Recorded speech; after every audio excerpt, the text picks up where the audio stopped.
దేవుని హెచ్చరికను త్రోసిపుచ్చి, దేవుని వాక్యాన్ని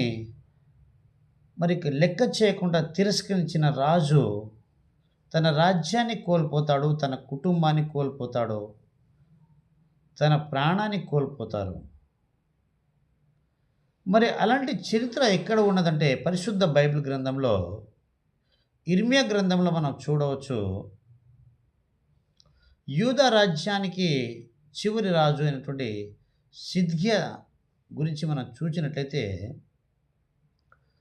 యెరూషలేము దేవాలయము ముట్టడి కంటే ముందే ఇర్మియా ప్రవక్త రాజుతో చెప్పాడు, నీవు వెళ్ళి బబులోను రాజ్యంలో అధిపతుల దగ్గరికి వెళ్ళి లొంగిపోయినట్లయితే నీవు బ్రతుకుతావు, నీ కుటుంబం బ్రతుకుతుంది, నీ రాజ్యం కూడా బ్రతుకుతుంది అని ఇర్మియా ప్రవక్త హెచ్చరించడం జరిగినది.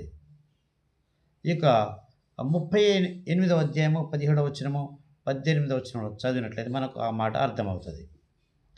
అయితే సిద్కియా రాజు దేవుని మాటను లెక్క చేయలేదు. అందుకనే ఆయనకు భయంకరంగా శిక్ష పడినది. బబులోను రాజు, ఆ రాజు వచ్చి ఆ యొక్క సిద్కియా రాజు యొక్క కుమారులను అతని ఎదుట చంపి, సిద్కియా యొక్క రాజు యొక్క కన్నులు ఊడదీసి అతన్ని సంకెళ్లతో బంధించి బబులోను రాజ్యానికి తీసుకుపోయి అక్కడ ఆయన మరణం వరకు అక్కడే ఆ యొక్క బందిఖానలో ఉంచడం జరిగినది.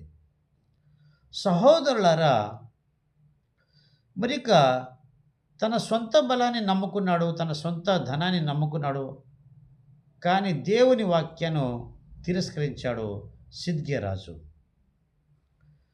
సహోదరులారా, దేవుని వాక్యానికి విరుద్ధంగా మనము ప్రవర్తించకూడదు.